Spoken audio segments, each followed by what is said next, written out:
Rare Music exclusive. I grew up like a savage.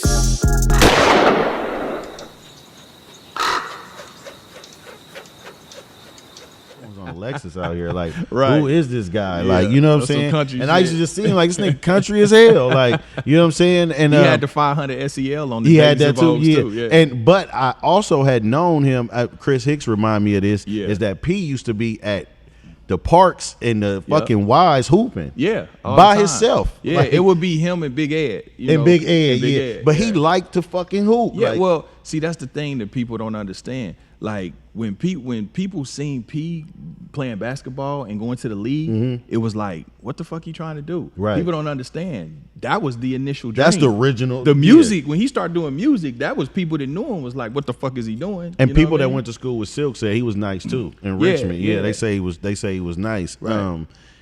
So getting out here and your friend not getting along, y'all ended up with the success of a song. Right. But your group member and P is not really seeing eye to eye. Yeah.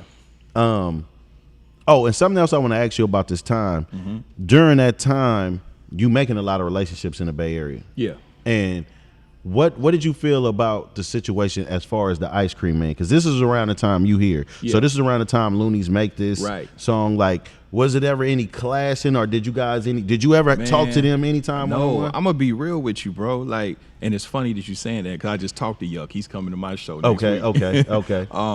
The funny thing about it, I never heard Yuck shit. Oh, you didn't? I was none the wiser. Yeah, It didn't yeah. make it to Kansas Yeah, City. okay. I didn't hear that Ice Cream Man Okay, shit. okay. You know, but once years later, once it got on the radar that it was an issue or whatever, like P, you got to understand, like even with that, it was the lingo. Like P didn't hear his shit and take his shit like, oh yeah, I'm finna do that. The Ice Cream Man was like a nigga saying, I'm the trapper of the year, or I'm the dope man. Right. It was a slang, Right. a slang term. Right. Because So, there's a stigma attached to Master P for sure. that he will take your shit. Right. You know what I'm saying? Like, Master P will take, and here's where the evolution of hip hop is for me. Yeah. Right? Because I champion that now. Yeah. Right? But I grew up in a time where, like, you was just a biter. Right. Like, originality was so important. But we've been around the sun. So what you so this is the thing, right? I know where people go with that, but what people got to understand, P was a hustler. He wasn't a rapper. Right, so, right, and he right, understands right. marketing. Right. And one thing that P understands is not reinventing the wheel, right? So what he would do, I mean, it's a little McDowell's It's and a little McDonald's. You know what I'm saying? Yeah. You know what I mean? Yeah, But yeah. what he would do is, if supply and demand, right? So if you in the hood, right, and everybody in the hood is like you saying, they buying work, right? You not gonna go just up and just say, I'm gonna be different and go get some meth. Yeah, nah. You're gonna be stuck sell with what that they shit got. all day. Right. You know what I'm saying? So it's the same thing with music. When he understood that okay, the masses want this type of music. They want this type of sound. You know what I'm saying? This is what they gravitating to. So let me do my version of that. Right. So that's all that was. You know what I'm Okay, saying? okay, So okay. I know it went through the Scarface. Yeah. and the different. And then He got phases. Yeah, it's phases. P is Cash Money, but P has also been. but then I mean, No this, Limit. though. But he also been. He But also then- took Cash but Money then- shit back from them. But then think about this: the beauty of it, him borrowing and reformulating those things, he ended up finding himself. yeah. You know what I'm saying? The culture of hip hop is the newest genre. Yeah. And it went straight to the top. Right. When they said it was gonna die, Right. it got stronger. Exactly. You have people protesting, breaking tapes in the street, doing all of this shit, right? So I say this very young genre of music has not allowed people. What we have to realize as a music genre, as the newest, is that people did covers. Right. Like actual songs. Yeah. Like even in the Lauryn Hill, her Right. biggest songs are covers. Exactly. You know what I'm saying? So we never, and this is why, and we having a mature hip hop conversation, is that we as a culture would have never allowed Master P to just say, I was influenced Right. or I borrowed. Exactly. We just wouldn't even allow it. So you automatically put the person that's influenced on defense, like, Yeah. fuck y'all. But and it's You know what funny I'm saying? because everybody's influenced by somebody. Right. You know what I mean? Right. Everybody, even with Ice-T. Ice-T, a lot of people label him as the godfather of gangster rap with 6 in the morning, right?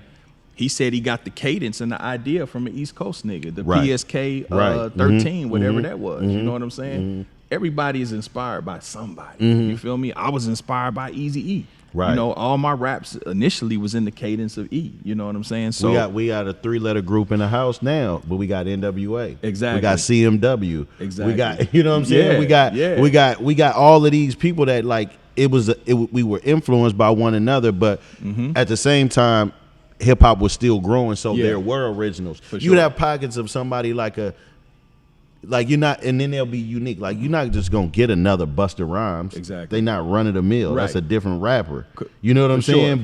But you actually can find another Jay-Z. Right. He might not have everything it takes to become that person. Right. But you can find another one. Right. You know what I'm saying? I'm not saying he's gonna be Hov, no disrespect. Right. But I'm saying as a rapper, like you can find a Nas, but it's hard to find another Old Dirty Bastard. Yeah, for sure. Them dudes are very, very unique. You know what I'm saying? for sure. So, but the whole rap game is we recycle trends. I mean, and shit. and that's the thing about it. Think about it in hip hop and rap. I mean, early on we sampled a bunch of shit. Yes. You know, there was no original No music. originality. And James Brown, James Brown, you feel me? They You know what I'm took saying? every and break Funkadelic, beat, they took everything. Funkadelic, you know, George Clinton, all that shit. It was one time where you couldn't drop nothing without a James Brown sample. That's what I'm Motherfucker wasn't saying. even listening to it. That like Too Short said, with your James Brown raggedy samples. Man, you know what I'm saying? Man, coming from a dude And that had never live even paid people in the man. studio That's what playing. I'm saying. So, you know, so hip hop has always been kind of a recycle type of thing. Even with the lingo today, the youngsters, they'll come at the OGs acting like they made up so much shit. Now you got the Push and P. Man. You got, you know, niggas was talking about capping. Capping, Like, yeah, I years. remember Ron C had a song called Capping. Way back in And the Ghetto day. Boys used to say high capping and shit like that. You know what I mean? So it's just hip hop. It's bro. just hip hop, man. It's just like, and then you know you have shorter versions of something. Right. They make it cooler to how they talk now or Right, whatever. right. But ain't none of that shit new. You know Nope, what I'm saying? nothing None of new that- under the sun, Nothing bro. new under the sun. Now it didn't work out with No Limit because, like you said, everything with your group member and P wasn't they wasn't necessarily getting along. Right. And you, which I've heard from so many people that were in groups. Yeah. Probably why they was in a group in the first place. Right. I don't want to do this shit by myself. Real shit. Real Like shit. I just don't want to do this. I've heard it from so many people, right? Yeah. What was your experience on that? Well, see, the thing Because is, you got y'all in there. But see, this the thing though. Initially, like with the group, especially the duo, like Cisco was the nucleus of our group. He was the creative. He did the music. You he was did the beats. businessman. I was the business person. I was the mouthpiece. You know what I mean? So a lot of the early shit, he would produce it. He would do the 2 verses, leave the middle open for me, and basically come with a full album and say, okay, fill the shit in and do your verse. And then he would record and engineer everything. So he was the creative force. So Damn. at that point, man, I wasn't thinking about it being a solo. I was just, Yeah. I was more fascinated and enamored with the business side of just the challenge of getting us there. Yeah. You know, that was more exciting to me than getting in the studio. For the fans too, y'all looking at this big buff guy that looked like more of an NFL player than a rapper, but this guy is the same guy with the long hair, Yeah. slim dude on this I look album. like the 6th member looking of like, Bone Thugs like, and Harmony. this is the Yeah. same guy. So don't get confused. That's him. That's nigga, Court Dog. Hey, You know what I'm saying? 25 years later, bro, motherfuckers is still putting together I'm the same nigga. Yeah. Yeah, like Man, you know- motherfuckers will see me on social media and they be like, damn, I always wonder what happened That's to you. crazy. A motherfucker hit me. This is wild. This is why this journalism shit, because I'm a rap nerd. Yeah. So I love every element of this shit. I love every real story. shit. Me I too. love everything about Me it. too. A motherfucker hit me and told and said, this is way before we even thought about an interview. Yeah. And asked me about Court Dog. But asked me or told me, I haven't even seen this album cover. The Kansas City Chief Yeah. is his grandma. Is it a lady on the cover? Fuck no. Oh, yeah, I don't know what the fuck he was talking about. He was like, No. he said something about some Native American shit in Court Dog. I'm like, I get random shit. Like, you wouldn't believe it. Like, but and that's what I be saying. You never know the impact. Like, obviously, you're his favorite rapper. Okay. Even when you, Yeah. this is what I tell That's people. crazy. Even I'm when you like don't 20 want to years do old. nothing, Yeah. like, these people love you. Like, you got to think at Damn. somebody's prime, that they was going to prime off your music. Yeah, real They shit. was drive their first car. They had their Real first shit. piece of pussy. Yeah. They smoked their first joint Yeah. to yo shit. Real shit. That time ain't leaving them. No, that's real. That's know why what you I think mean? I got these niggas with me. Yeah. These niggas was that for me. Right. You know what I mean? So yeah, the Kansas City Chief, man, that's like 22 years old. Man, so many I people don't know hit what me. grandma, but I had the Pull and Rank album that had the naked chick on the inside. So I don't know if that's I don't know, somebody's maybe grandma. that's what he was confused, but he Maybe hit me that's what about it was. that. Like, he said, that's my grandma. I'm like, But she whoa. wasn't that old. She couldn't be nobody grandma. Yeah. When you go back to Kansas City, where did you find the courage, or where did you find the you know, like, how did you dig down and say, you know what, fuck it, I'm gonna do the music anyway? Because you walking away from No Limit. By the way, Pete offers you Yeah. a situation. He did. He offered me to go by solo. yourself. Yeah. Was it any guilt attached to it, or was you just like, I just don't know if I can do it?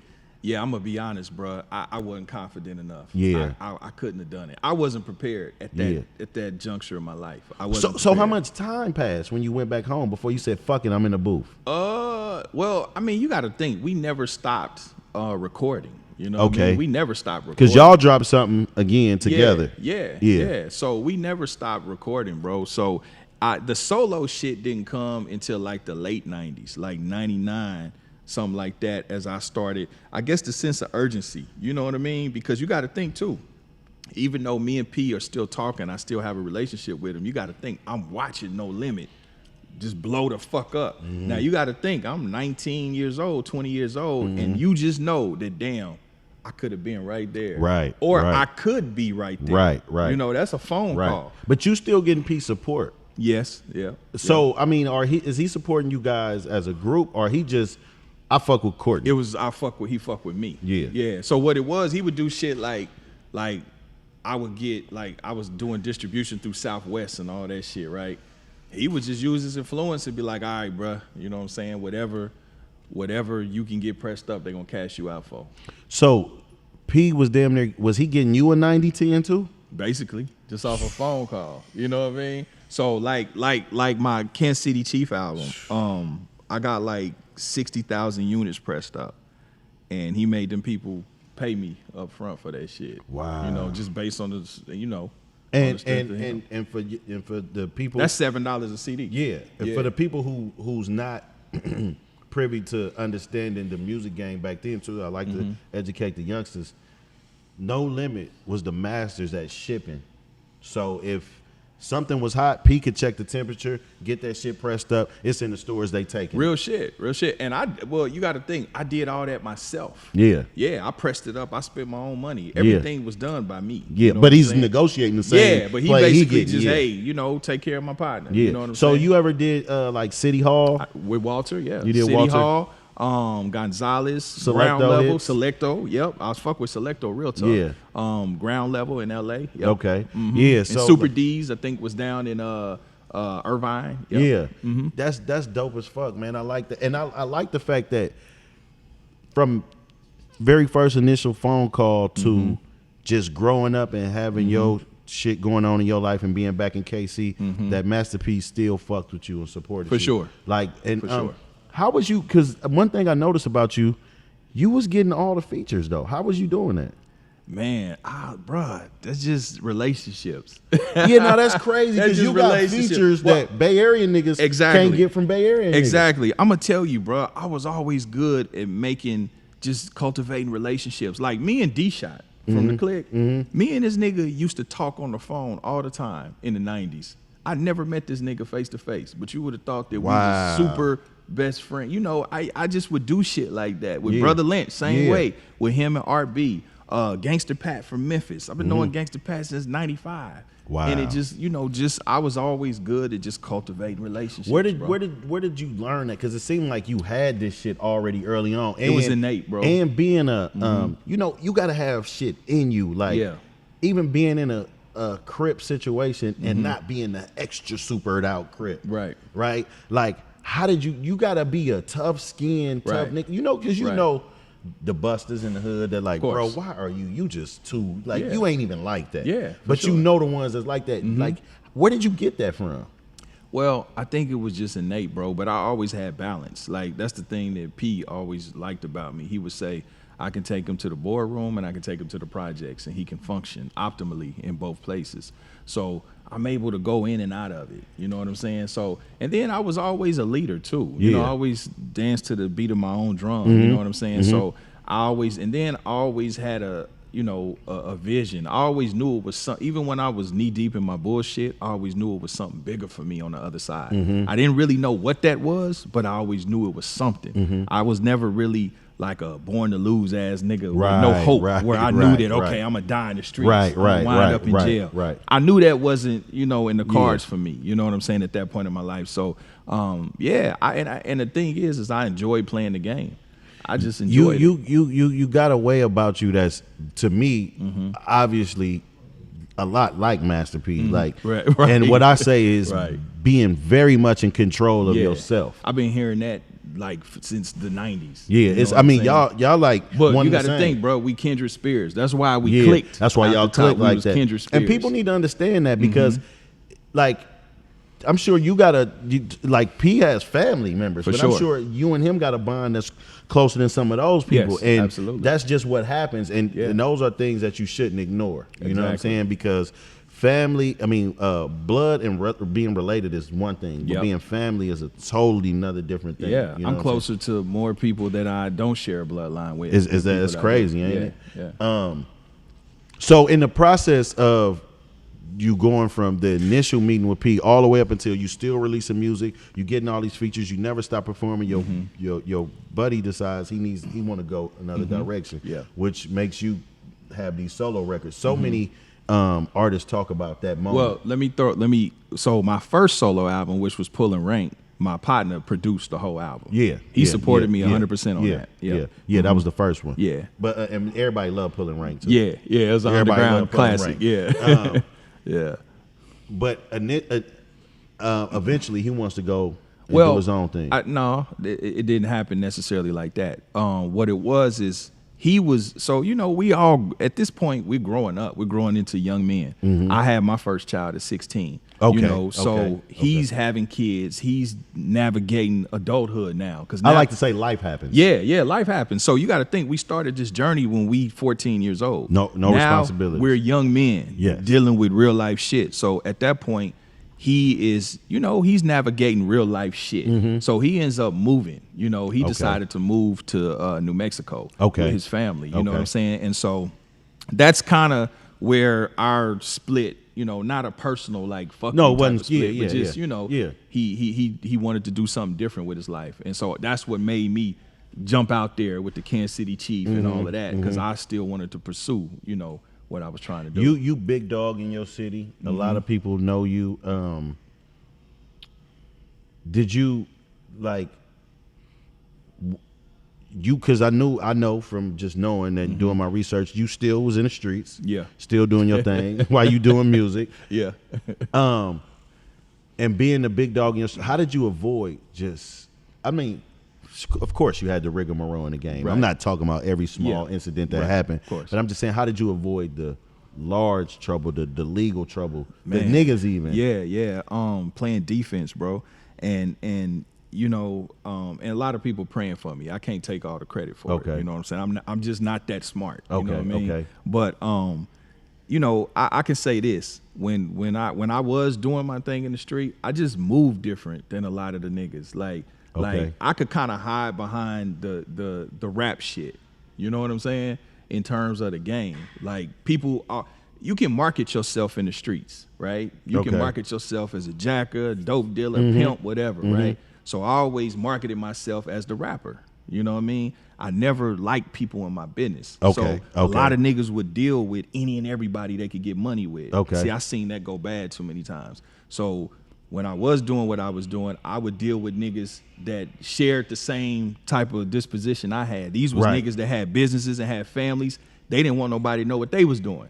You know what I'm saying? So I probably lost out on a lot of money not fucking with hot niggas. That's the best way, though. You know what I'm saying? Niggas that's the best that's way. Always in the shit, pillow talking with bitches, and just loud niggas, that gonna get indicted, gonna get robbed, gonna get jammed up. For sure. So that aided in it too. And then in the fact that you know, I always had other shit going on. So I wasn't always, you know, on the scene. I was always in the picture, but not always on the scene. You know what I'm saying? So I just played defense, bro. I stayed out the way. I wasn't no club going nigga.